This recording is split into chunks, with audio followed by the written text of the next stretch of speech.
Makibalita tayo sa nagaganap na sunog sa isang pabrika sa Cavite. Narito ang unang balita live ni Mav Gonzalez. Mav, anong latest?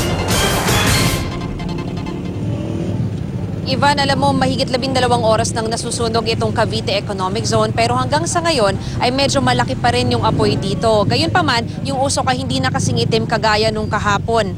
Sa ngayon, fire under control pa rin ito. At alas 8:30 ay pinapapasok ang mga empleyado ng House Technology Industries para makapag-head count sila. Ayon kasi dito sa pamunuan ng PEZA, Ivan, merong 6,000 employees itong HTI at shifting sila. Ngayon, alam natin na merong mahigit 100 na nasa ospital na mga nasugatan, pero hindi talaga tiyak kung ilan yung nandoon sa loob ng gusali ng maganap ang sunog.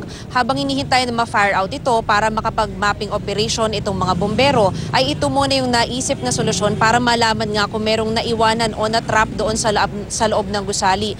Mamaya, Ivan, aalamin natin kung ano yung update doon sa bilang ng mga empleyado kapag nag-headcount sila. 8:30 yan dito lamang sa gate ng PEZA. Ivan? Sa ngayon, Mav, as we speak, wala pang casualty. Tama ba?